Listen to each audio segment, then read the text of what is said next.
السلام عليكم متابعين مصر زمان.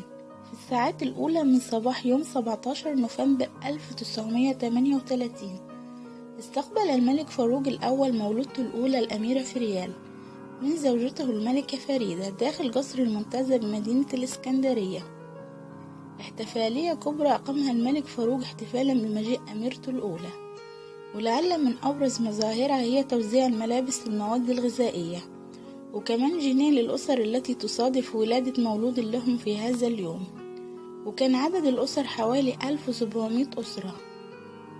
حياة اتسمت بالمظاهر الملكية عاشتها الأميرة فريال وسط عائلتها، لكن تبدلت الأمور حينما قامت ثورة يوليو عام 1952 لتغادر الأميرة فريال أرض المحروسة مع والدها الملك فاروق، وكان عمرها 13 سنة.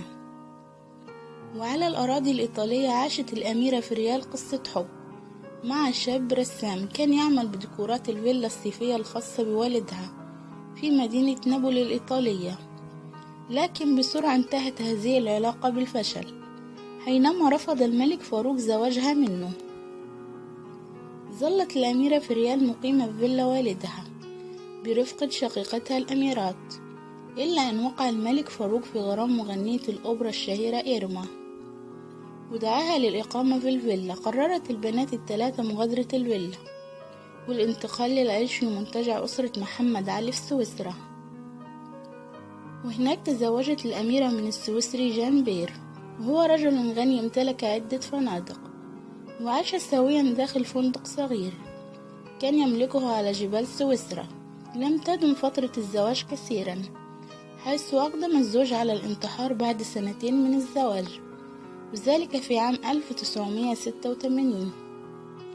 وكانت أنجبت الأميرة فريال ابنتها الوحيدة الأميرة ياسمين. لم تأخذ معها مال أو أي من المجوهرات، فعاشت بسويسرا حياة قاسية. اضطرت معها أن تعمل بجمع الثمار من حدائق البيوت السويسرية المجاورة لها. تحسنت حالتها المادية بعد أن حكمت المحكمة لأخيها أحمد فؤاد بالطلاق من زوجته المغربية اليهودية بعد 11 سنة كانت تحجز فيهم على كل ما يملك. وعلى عكس باقي أبناء الملك فاروق، اتسمت الأميرة فريال بتكوين علاقات صداقة بعدد من الشخصيات المصرية البارزة، خاصة بعد زواج ابنتها الأميرة ياسمين من حفيد هدى شعراوي التي عاشت معه في مصر، مما ساهم في زيارة الأميرة فريال لمصر عدة مرات. ومن العادات التي اتسمت بها الأميرة فريال هي حبها لتربية الحيوانات الأليفة ورعايتها، وهو ما جعل الجيران في سويسرا يلجؤون إليها لعلاج حيواناتهم.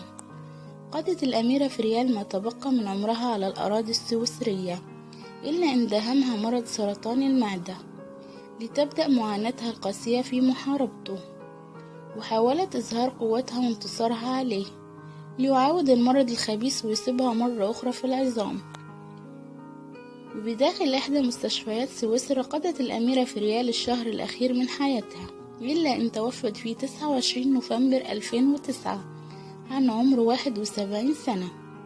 ووصل جثمان الأميرة الراحلة من جنيف إلى صالة كبار الزوار بمطار القاهرة يرافقها أفراد أسرتها، وعلى رأسهم شقيقها الملك السابق أحمد فؤاد الثاني، ودفنت في مسجد الرفاعي. رحم الله الأميرة فريال.